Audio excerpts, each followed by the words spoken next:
evening, everyone. Good evening. It's 6:02. Thank you so much for joining us tonight. We will get started in about 2 minutes as we make sure we'll get a couple of people in, still people still in the waiting room, etc. But we'll get started very shortly. Just enjoying some Al Green. Hope everyone's having a good evening.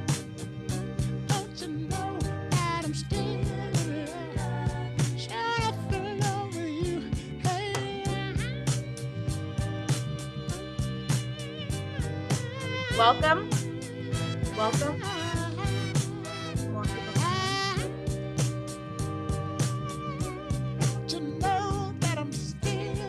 Good evening. We will get started in about a minute. Just jamming a little bit to some Al Green.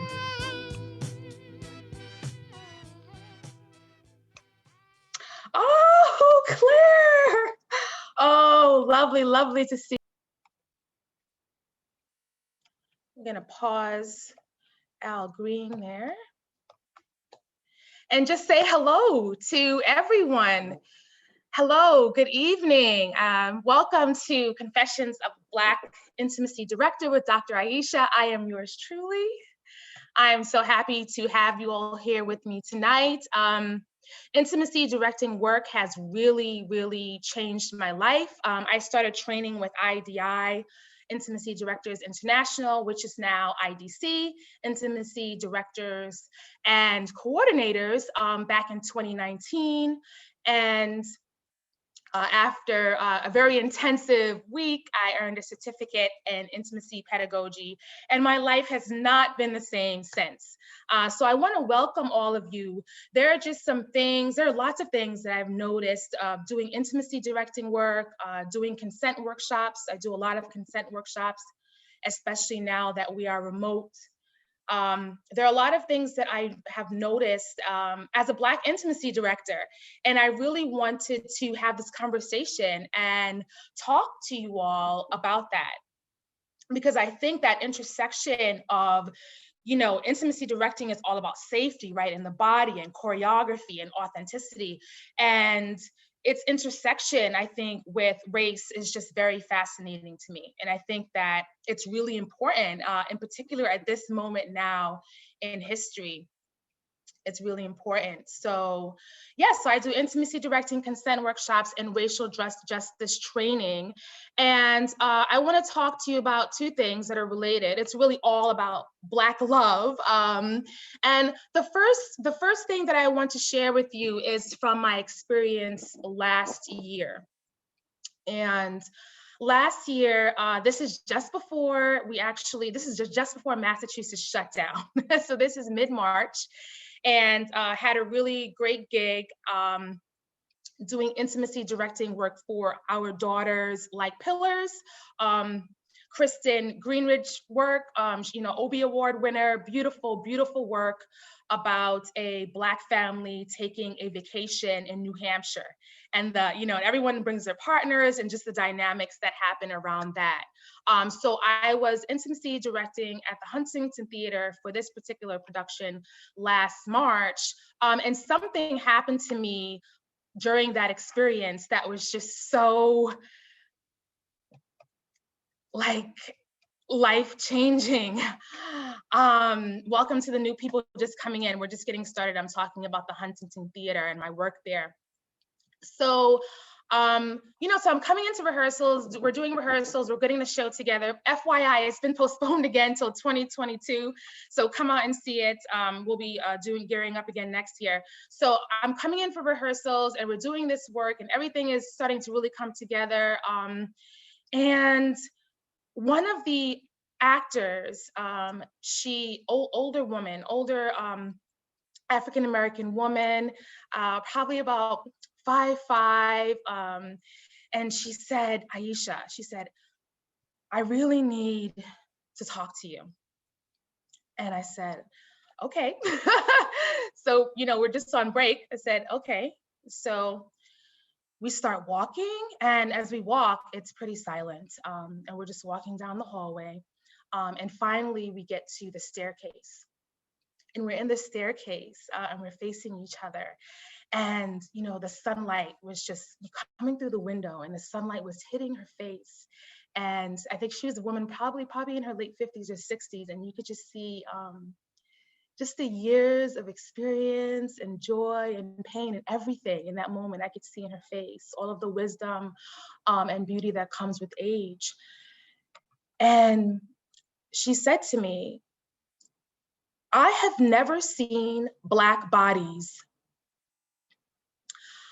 She said to me, I have never seen Black bodies loving each other on stage. And in that moment, it was silent. I put my head down, but I picked my head back up so I could listen to her. And she just started talking about her story, serious, a pretty serious actor, in the union and everything. She's been through a lot of theater, in her decades. And she said that to me, and I was just like, whoa, oh my gosh. Even for me, like growing up in Brooklyn and just like I've seen a lot of theater myself. And so when she said that to me, it really struck a chord. And I felt like she was true, okay, so she pulls me to the hallway, she tells me this, and we just got out of rehearsal where I, have been and will continue to, at that point, continue to work with Black bodies. Right? This is actually probably my first experience where there were so many Black bodies in one space and one show, especially for professional work. Certainly my first as an intimacy director. And so I really felt like, okay, she's trying to tell me something. And in many ways, when I was, doing the choreography for our daughter's Light Pillars, yeah, like I was so energized by it. I was so absolutely energized by the work. I was so energized by like what I was choreographing and how everyone's bodies were responding in the room. And I left that rehearsal room just so giddy.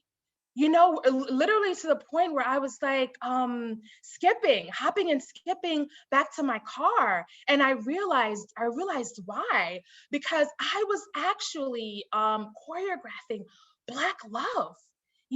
There's this one couple in the play, and they're the solid couple. They're not the couple on Rocks. They're the solid couple, married for a long time, and super, super affectionate with one another. And so, like for example, in one scene, her husband is standing behind her and he has his arms around her, and you just get this profile of her with her, the back of her head like into his chest, and you can see them both just holding each other, and the closeness of those Black bodies and the gentleness of those Black bodies.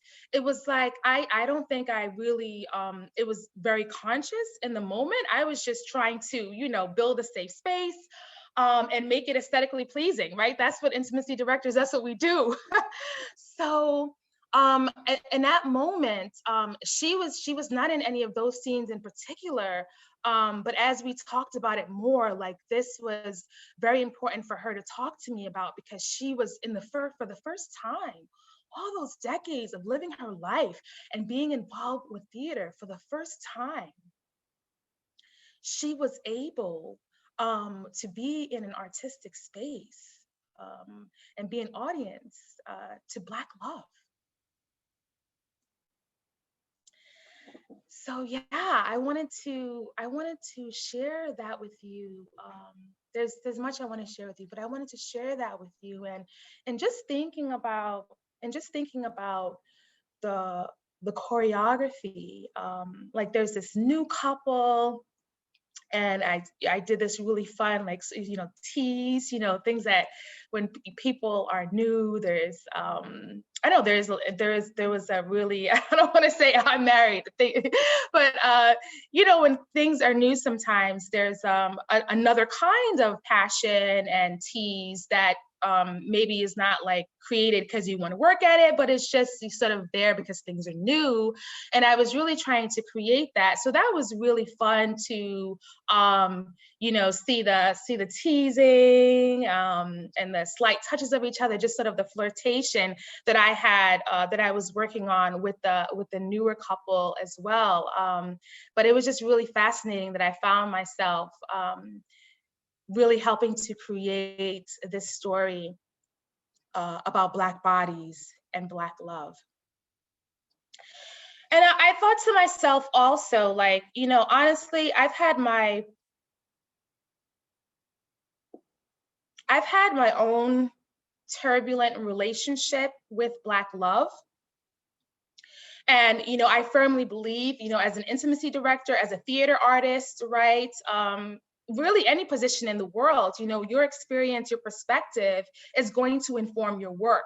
And that's why I think really that this conversation is important. But for me, I've had being able to like reflect on it.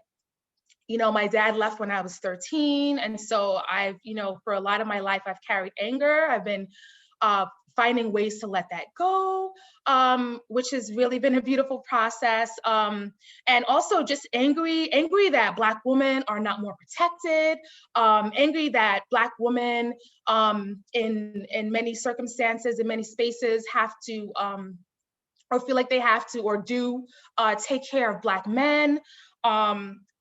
Particularly when we look at the, economics of the United States and the Black family. So I think that there are things going on in my own personal life that, I'm totally excited and on board with seeing Black love, but it's the idea of like just becoming aware of something that you haven't had, like even like not even thinking, oh, where is that?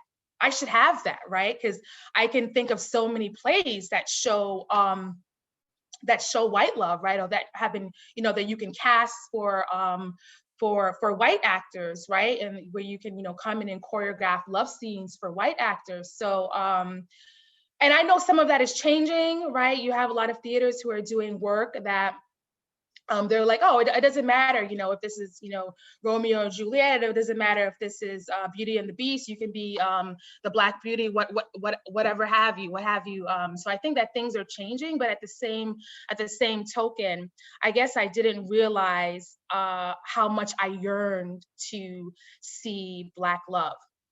So I really would like to, at this point, I'd love to open it up and get some thoughts about that. Like,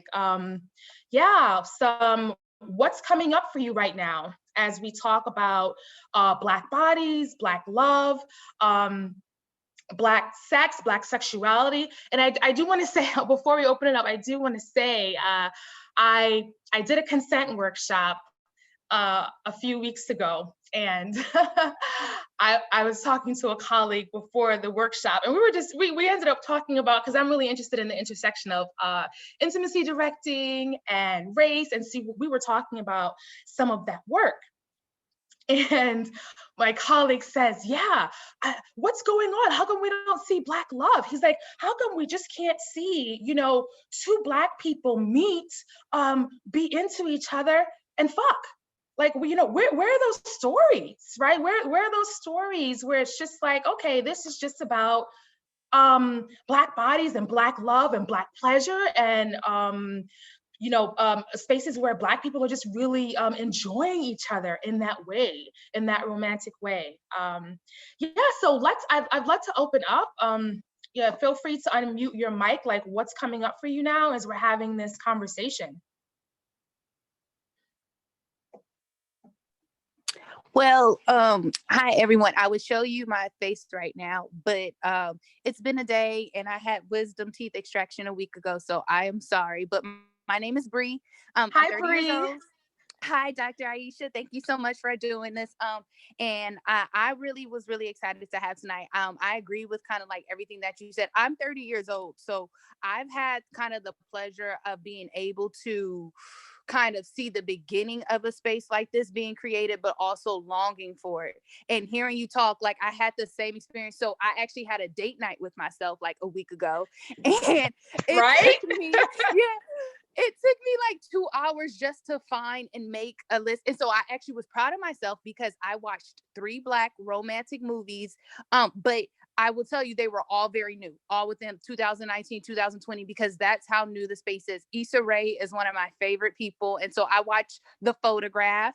I watched this Yep. quirky movie on Hulu called The Weekend, and another movie that was a bit more dramatic called Premature. And I just really loved how they were able to capture Black culture, our stories, what goes on in the household, and it really fully be all Black. Like, and this isn't to be exclusive in any way, but I feel that as though that even as a 30-year-old woman, that there is not a space. Like, I feel like we're moving so much to try to be so inclusive of everything that is so hard for me to see a space where it's just Black. So it'll either be biracial, or if I find a space that's Black, then it may not speak to heterosexuality. Or I find a space that's Black and heterosexual, but it speaks to so much patriarchy. And it was just really good. For that weekend, I feel like all of those movies did such a great job of presenting consensual, healthy kind of relationships and happy endings to some of them, and really embracing Black culture in a way that wasn't homogeneous either. Like, everyone had different interests and different kind of personalities, where a lot of times we all grew up watching kind of the more so closer to the lines of Blaxploitation movies, where it's kind of where Right. we're exploited, or it's comical, and it's not, and it's so exaggerated, and that's the only way we can get on film. So I do a lot of times feel somewhat unseen when it comes to media. And for me, I know it's somewhat I struggle in between being hopeful and being hopeless. And I just really try to stay positive about, like, that space is being more created and it's opening. But I mean, I feel like, not to be a Debbie Downer either, that is somewhat kind of speaks to kind of what my experience is in life, though. Like, I have a hard time kind of seeking a healthy Black relationship, in a way where we can even have open conversations, like, about how you brought up your father. I come up against a lot of men where they don't have a father, or they have a turbulent relationship with their mother, and even getting them to recognize that so we can get into an intimate space is a challenge. And I saw someone put in the chat, I'm sorry, so the movies were The Photograph, and that is on HBO Max. The other movie was called The Weekend, and it's on Hulu. And another movie was called Premature, and it was on Hulu as well. So and I can put those Agreed. in the And if you chat. could please, yeah, please put Yep. those in the chat. And I think your comments are really, really resonating with me. And I just yes, yes, they're really resonating with me. And I think to bring up movies is important, right? Because Right. we're not, yes, I'm talking about theater. I do theater, but I work within multiple mediums, and I know that many of my colleagues do. And the media does have a big influence on how our culture. It has media produces culture in some way. Media is affected by culture, but it also is cultural. It also affects culture. So what you're saying about the interpersonal relationships, I think, makes a lot of sense to me. Yeah, wonderful. Thank you for speaking that into the space, Bree.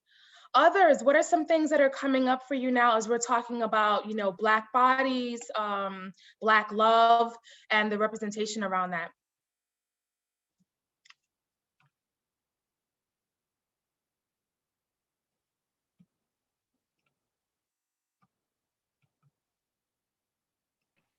I guess I can provide a perspective. Hi, Hello, everyone. Christian.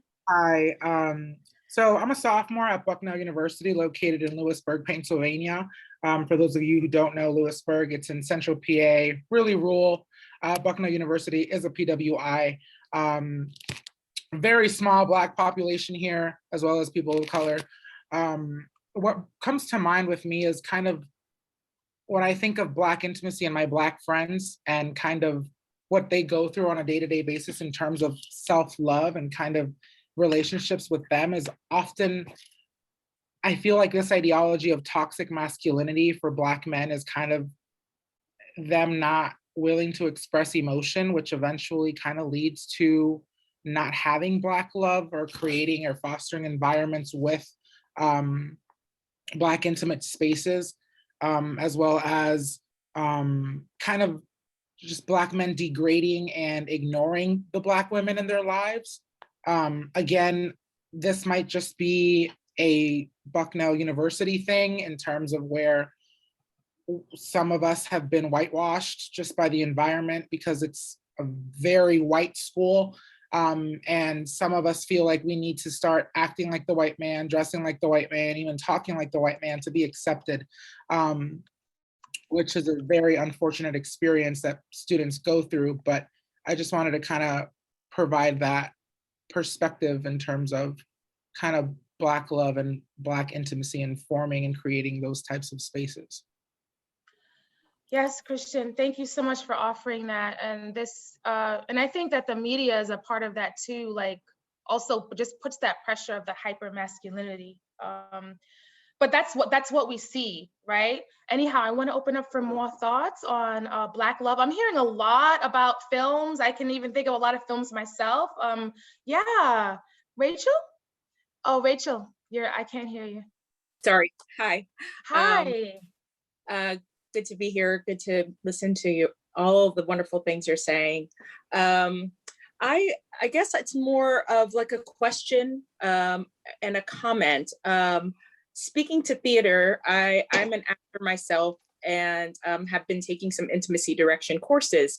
And I've noticed that when it comes to intimacy, I've had very few scenes with a Black partner, but also when I've had scenes that are with a non-Black partner, just how to express intimacy, I feel somewhat, and I've had conversations with other Black women, there is a kind of restraint about how do we express ourselves. And I'm curious about your thoughts on how that intertwines with consent and just the normal something everybody faces with dealing with approaching intimate situations, and something that might stretch to cultural divisions and expressing intimacy. I'm not sure if I'm clear. Oh, Rachel, no, yeah, I'm trying to, and I see it's too, I can see your face too. Hi, how are you? Rachel, so yeah, thank you so much for that comment / question. I just want to make sure that I understand. So you say you've been taking some intimacy directing, you've been doing a little training in that. So when you say sort of the difficulty of that intimacy, are you talking about as an actor working with a non-white actor? I'm talking, yes. And I've just been, something that I've been thinking is, if you've had experiences with having cultural differences when you're dealing with various cultures and crossing boundaries and talking about consent with intimacy, or is it more general that just all human beings have to deal with boundaries and consent issues, or do you find things to be culturally specific? I do. I mean, I feel like I do think that culture, plays into it. I remember doing consent workshop. I've done a few this month. The one that I did earlier on in the month, I remember a couple of students, one in particular, commenting on the fact that, you know, I didn't even know that I could say no. Like, and it was just like, and it was just, it was so painful for me to even hear that, like that sense of agency really wasn't there. And it seems like the person was also just not just talking about within the acting space, but like just in their everyday spaces, just saying no. Right. Was a thing, you know, because I like to, with the consent workshops, I like to do exercises around that, right? No is not something that is negative, right? No is, you know, everyone has the right to say no and set their boundaries and let you know what they are okay with and what they're not. So I think, and that person was able to go into more depth about how it related culturally. and sort of how there was like, they really felt like there was a lot of silence around not being able to speak about their bodies, about what's okay, what's not okay. In terms of like working with actors with the intimacy, you know, I think that choreography and consent between actors from two different cultural backgrounds, you know, can really be a beautiful thing. I think it's one of those things that takes a lot. I think things need to really line up. I think that, you know, just like with any kind of work, there needs to be a firm understanding of like the playwright's intentions and what the playwright wants. Also, what is the director going for, right? And that's something that as an intimacy directors, we're wanting to bring across the director's vision, right? And we have creativity within that. But I also think that cultural work, doing that cultural work and like trying to create a space where people feel comfortable respecting and acknowledging other people's cultures. And I think for me, the way that I get that in a rehearsal, like working with ensemble and working with actors, is to do storytelling. I have them do personal storytelling. And I hear it again and again from students who felt, you know, physical barriers or emotional barriers working with people who look or act, you know, different from them. Wow. We go through the same things. We're the same. I have And we are. a Yes, comment I'd like to please. make. Rachel, I hope that answered your question. I hope that spoke to your question, Rachel. That's the next question. That was helpful. Thank you. You're welcome. Dr. Lloyd, yes, we'd love to hear from you. Thank you. Thank you. This is a really very, very important conversation. I just want to come from two different perspectives. First, I'm speaking as an actor and writer, and I know that you know, having done a lot of work in film and television, I've noticed that there's a very, very distinct difference between intimacy between Black people in America and what happens in Europe and in other countries, in Africa and other places. So we cannot ignore, and I'm glad that Rachel brought that up, we cannot ignore the historical context that speaks to relationships between Black and white people in America. And I know that there's a lot of discomfort that a lot of Black women, I'm not speaking for them, may feel in being involved in these situations that may be, you know, racially charged in some way. And I'm just reminded of a film that I saw, Behind Her Eyes, on Netflix over the weekend, that deals with a Black woman in London who's in an intimate relationship with a white male. That being said, we cannot ignore the history in this country. As a Black male, I know I'm always getting that sexualization of me and my body wherever I turn. And it particularly shows up when there's any kind of intimacy on the stage or in film involving me and a white woman, or me and a Black woman, or me, you know, with some other kind of woman. Or also, we cannot ignore the fact that these things happen within the context of LGBTQ communities as well. So I think that in doing this work, you have to peel back those layers and really, really try to get to the essence of what it is that, as you mentioned, the writer is trying to project, what those intentions are, what you as an actor are trying to project in terms of what is happening within your body, you know, that's coming out through your words and your actions. And those things are important, I think, very, very important. But I think also the other piece to this is that, you know, we have a lot of work to do in this country. And we have a lot of work to do around this issue of intimacy, and we, especially for Black and brown people. And we have to go back 400 years and look at what happened on those plantations where people like me, who was an American descendant of slaves, you know, were forced into these situations that, you know, that without our permission, our bodies were used. Our bodies are still used. Of course, they're murdered and battered in the streets.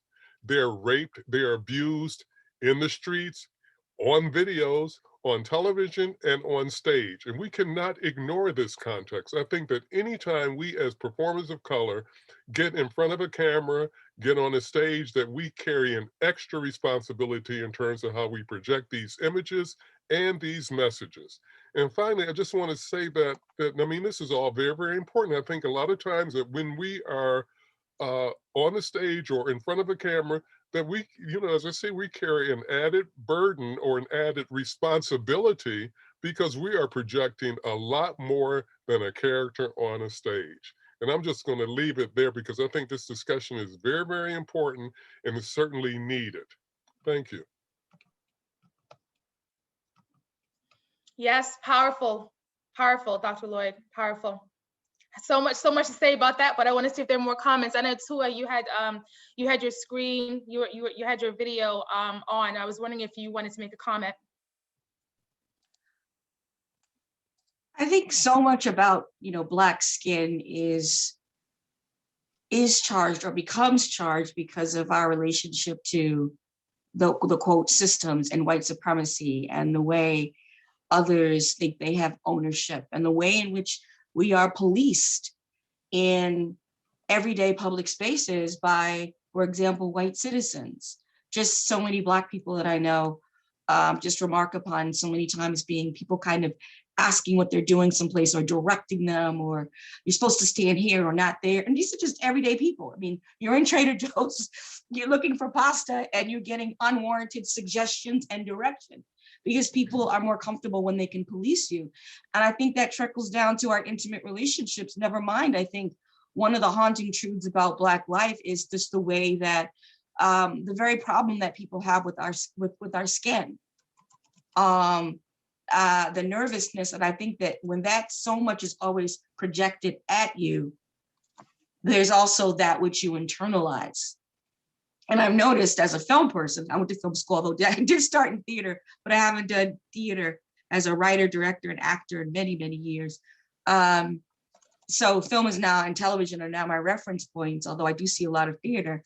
It's just that I think white supremacy can really shape even the way Black people touch each other in films, the way that people relate. So I'll leave it at that. I'm not sure if anyone feels that way or has observed that. Tua, yes, absolutely. And we have to, I think that that's really important to think of that layer as well, like the internalized racism and the internalized senses of superiority, right? That we get from a history of slavery and a history of racism and legal discrimination. Yes. Anyone else want to comment? We have some comments in the chat box as well. So yeah, would love to hear a couple more comments if anyone wants to unmute their mic. You can also feel free to type into the chat box. But I just wanted to speak to what a few of the audience members are saying in the chat box and just vocalizing. I think that all of these comments so far have been so important. Absolutely, intention matters. We talk about that a lot in intimacy directing, like what is the character's intention, especially when it comes to sensitive material, like really having that hashed out is very, very important. Also the consent language. And that's why like having someone who's trained, I think is so important because the consent language helps people, helps actors, helps students to feel safe in the space. And this is just something that I hear again and again and again. And as a student, I can say the same thing. As a student who trained in a mostly white space, I actually had a great experience, but I was trained in a mostly white space. And so that was very helpful. So the consent language, and what does that mean? Well, there's a lot to that, but just to give you like a basic rundown, having those tap-ins, having those check-ins, using that language where actors check in and talk about their boundaries for the day, everyone knowing that consent can change. Consent is fluid. So that check-in is not just one thing. Oh, the beginning of the day, I say, I don't want my shoulders touched. That could change. That could also include my hips later. And that's okay. And as directors, we need to know that we can bring across story, we can bring across intention, and by still advocating for and listening to how people want their bodies to be treated. That's absolutely possible. I had a student who said, my lips cannot touch another student's lips for religious reasons. And so I said, okay. And it was like the look on her face, like she couldn't believe it.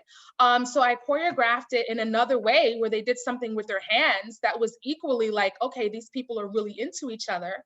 And it's early phases of flirtation that didn't involve her having to do something that she was not comfortable doing. So I think that there needs to be a lot of listening. I think that consent language and consent practices really need to be an everyday part of our lives as artists, inside the rehearsal room and outside of the rehearsal room. Also, really having choreography that is repeatable. This is something else that's very important, and also speaks to the first, one of the first comments that we had. Repeatable choreography helps the actor to know what to expect. And that increases them feeling more safe and more confident, and trusting that their boundaries are being respected. So yes, and I think that the fact that the Black body, over the course has been, subjected to just so much violence, particularly in the United States, as Dr. Lloyd has mentioned. So I think that's why this conversation about Black love and producing Black love is very, very important. It's very, very important. So the next phase of this conversation, so I told you about my Huntington Theatre experience and how wonderful it was to choreograph Black love, and how we need more of that. And we can think of instances in film. I know I can for sure. There are a lot in the chat box, or even when we get to like, Nollywood, right? Oh my gosh, they have like the second or third film industry in the world, depending on who you talk to. But just really in terms of theater, and that visceral and kinetic energy that can happen when physical bodies are in a space and you get to see Black bodies doing that. It's a very, very beautiful thing. And I know that we all have a role in creating more of that. So I want to talk a little bit about Black female sexuality. And I want to begin with a poem. This is an excerpt from some work that I did. Some work that I did on Venus Hottentot. Some audience activist work with Venus Hottentot.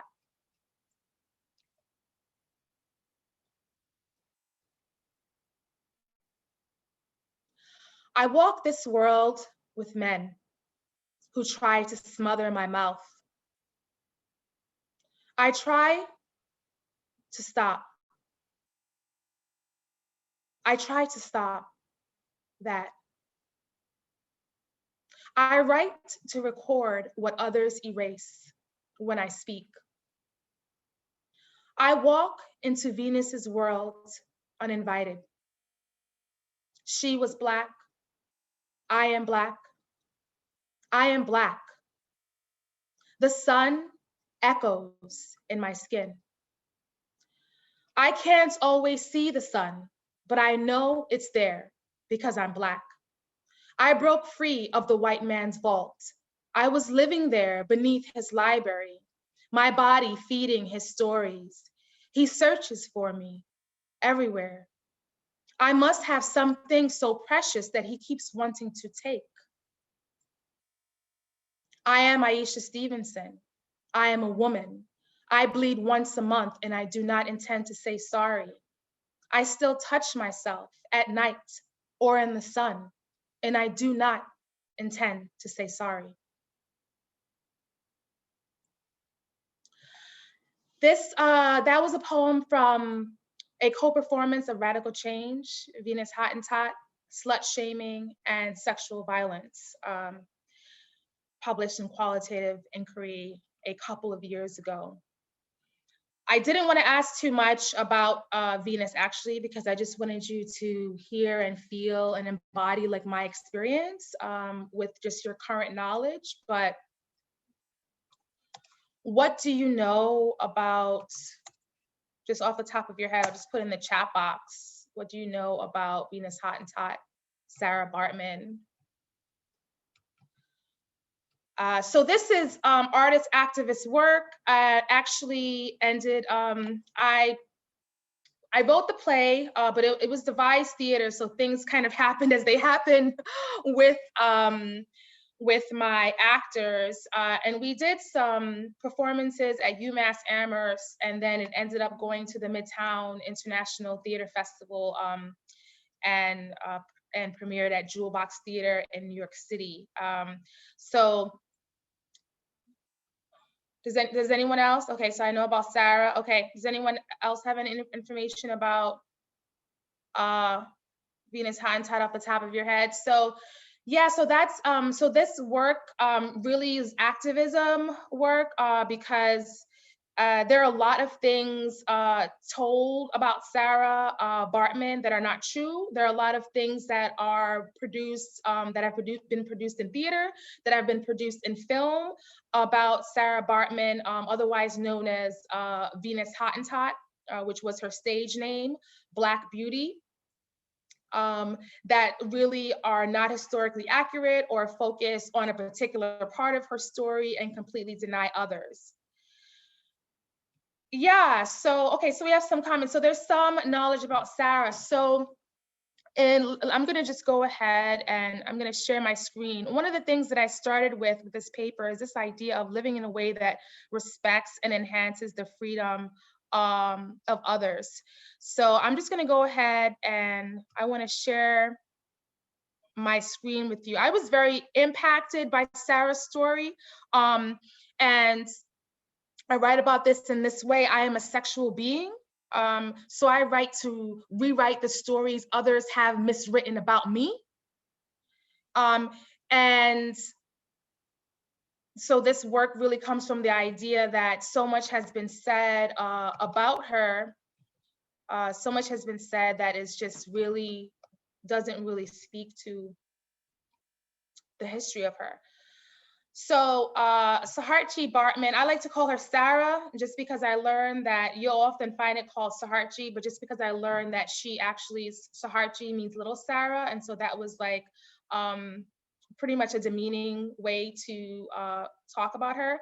But she was a Khoikhoi farm girl taken from South Africa and exhibited across Britain in the 19th century.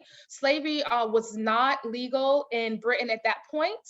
However, she was told that she was going to be able to profit off of this and, you know, was not. Her hourglass figure was very popular, and this really swept through British culture and also just across Europe. She also performed in France. She died at only 25, but those who knew her, you know, from my research say that she was really vibrant and beautiful young woman. She married young and actually learned 5 European languages in just 5 years. She refused to show her vagina / labia in public. After her death, her sexual organs and brain were displayed in a museum in Paris until oh my gosh, and that's unbelievable, until 1985. And it wasn't until 2002 that her remains were sent back to Africa. So there was a lot of, and I think there still is, an obsession with the Black female body, and there really was at this time. And Sarah, whenever Venus Hottentot, like her caricature name, right, her caricature name, whenever she's talked about, there are just certain things that are like, she's often referred to as a slave. That's depending on, you know, where you look at the historical evidence, that is or is not necessarily the case, right? So she definitely was not when she was in Europe, but again, was under very little financial means to get out of her situation. But no one talks about the fact that she, you know, spoke 5 languages, that she learned 5, so she spoke her native language and learned 5 European languages in addition to that. Also, no one ever talks about the fact that she refused to show her vagina and labia in public. This was something that was repeatedly asked of her. She was even threatened violence because the Khoikhoi tribe that she's from were known to have elongated labias. And so she was pushed into doing that, and she absolutely refused to do that. And I love, for example, Susan Laurie Parks. Her work is unbelievable, but there was some disappointment there in Venus, because I felt like it didn't really show, it could have shown more about who this woman was, and not just sort of the caricature that this iconic caricature that we see represented in media. And if you think of the film, the French film by Cachichi, that was just horrible. Like, that representation, it was, first of all, this woman was only 4'11", so she was petite. The woman had a completely different body type. He had her moving like some sort of gorilla across the stage. Like, it just doesn't match what we know from from different sources, the historical record. And no one talks about the fact that even though she was in a very compromising, she was being exploited, right? She was being exploited. So this history of the exploitation of the Black body is not just specific to the United States, absolutely, but also if we take a look at, in particular, England, right? If we look at Britain, we see that. And I think that more needed to be stated in terms of the fact that she exercised as much agency as she could. Even when she was threatened with violence, she absolutely refused to show her private parts in public. And I just think that that's really important, along with the fact that she learned 5 languages. So I wrote that play to speak back to a lot of the misinformation and miscommunication that has come from stories about her, theater and film alike. So, and I just wanted to show you all from the rehearsal. This is just a rehearsal shot, so the lighting is horrible.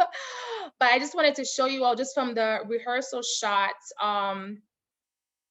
some of the work that we were doing in terms of, choreography. And I just think that for me, as a director at that time, intimacy director as well, it was really important for me to amplify that aspect of her story. That he showed her off and flaunted her on stage, and tried to get her to show her private parts, and this body language just clearly shows his desire to take her and shows her desire to keep herself private.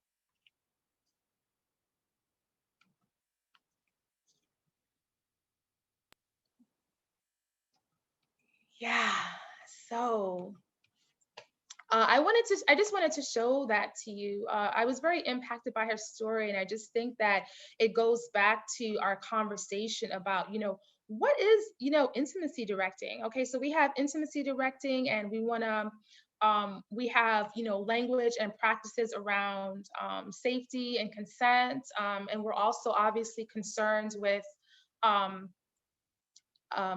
sort of, authenticity of character and aesthetics, right? So that our stories are believable. But intimacy directing, this is a business of representation. It really is a business of representation. So to bring us back to, directing our daughters like pillars, and, how that Black actress was like, oh, I haven't seen Black love. Like, this is something we're doing here. I realized, like, oh my gosh, like, I'm intimacy directing right now, and I'm creating history, right? Like, literally by the choreography, that the way in which that,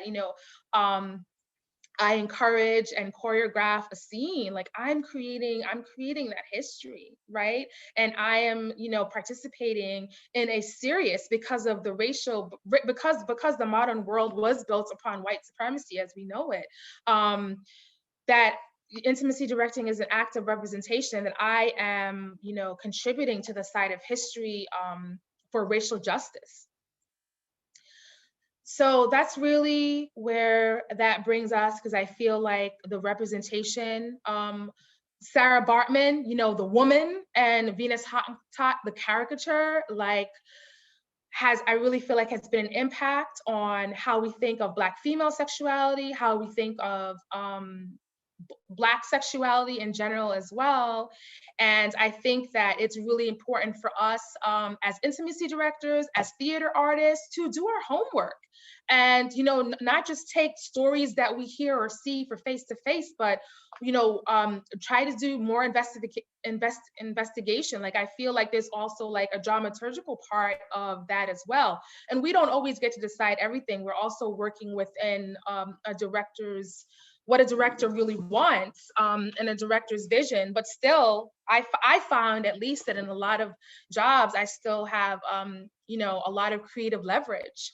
And so how are we going to use that power? How are you going to use that creative leverage in a way that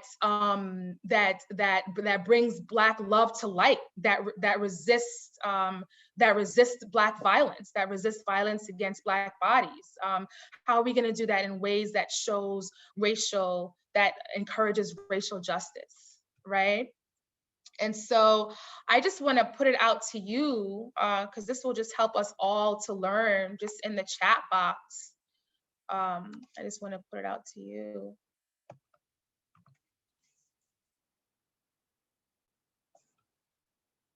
And whatever your role is, just like from your experience today in this workshop, like, I love to hear you share.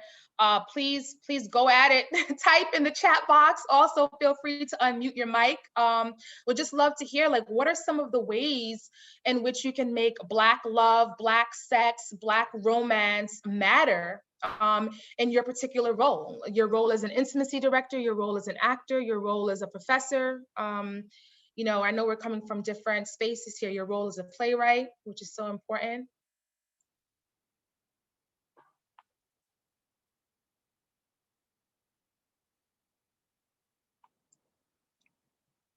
I realize on Zoom you can hear everything. I can't even take a sip of water.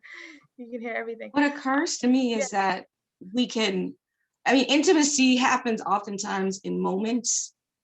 And so I think create moments whenever we can, particularly in pieces of art, where we can show, you know, we can show through connection. Like, this is the touch of a hand. They're just, intimacy is so fleeting, and yet when you see it, you feel it. You know, you feel it when it's intimate. Yes. Yes, creating those moments where that's possible.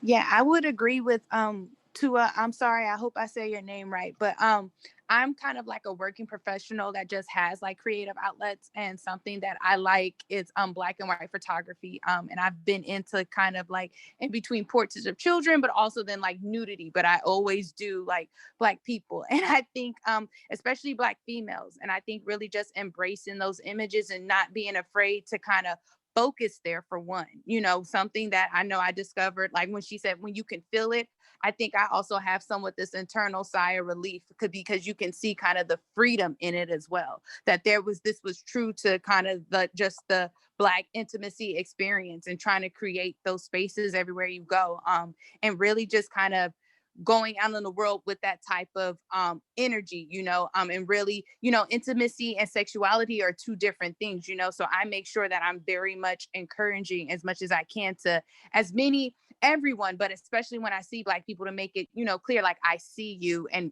we can still have this, you know, because it sometimes feels fleeting.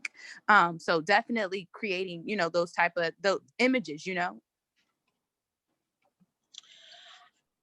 Absolutely. Yes, absolutely, Bree. Yeah, absolutely.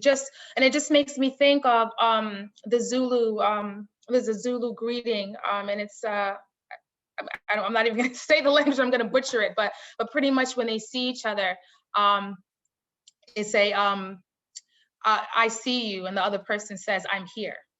And like, that's the translation.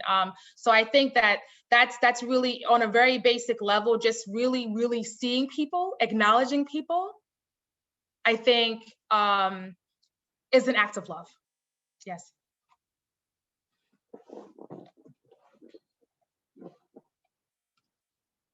Anyone else want to share? I see a couple of comments in the chat box. Yes, please feel free to use the chat box. Bernandi, yes.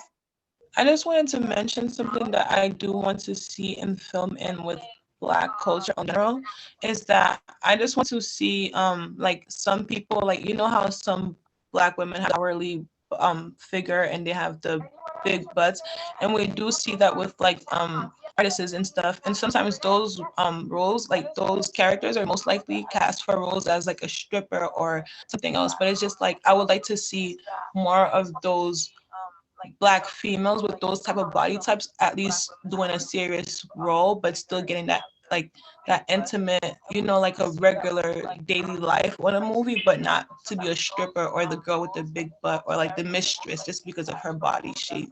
And I feel like some Black women with certain body types always get, and certain body types like the heavy set women always get the auntie roles and certain types like that. So I feel like that is a way to break intimacy. Yes, absolutely, Bernandi. Like the types of stories that we're creating, and it's totally fine. You write a love story, cast Black people. Why not? You know, it's just a love story. You know, we love too.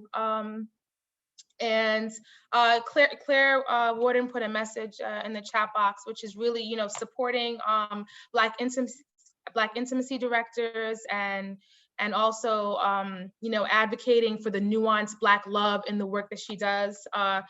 Yes, so all of these thoughts are great. And I just wanna, you know, I took Nicole Brewer's workshop in racial justice, and one of the things that really impacted me about her workshop is she said, you know what, she's just so real. She said, I just want to say, stop making excuses. You know, we always want to blame the institution. Oh, I can't do this because of the institution. I can't do this because I'm not planning the season. I can't do that because I'm just a stage manager. And she said it's important to recognize that we make up the institution. We are the institution. And whatever role, however little you think it is, you do have a role, and that role has some power. Has some kind of power where you can go ahead and make decisions that are intentional about supporting Black love and advocating for racial justice. So I just wanted to share that with you. Thank you so much for being with us and, you know, coming here tonight. I just want to give a couple of special thank yous. I want to really thank now IDC intimacy directors and coordinators, Claire Warden, Tonya Sia, and also Alicia Rodas, just because my time with the training really changed my life and continues to impact me. I want to thank Thea Rogers, who's with us tonight, HowlRound, for paying me and for paying artists to do this kind of racial justice work. My husband, Carlin Mackey. And last but not least, oh my gosh, I just want to thank all of you for being here tonight. And I just want to say that I hope that this is one of many conversations that we can have about this. Let's do a part two. Let's do a part two. Love and light, everyone. Thank you so much. Thank you so much for being with us.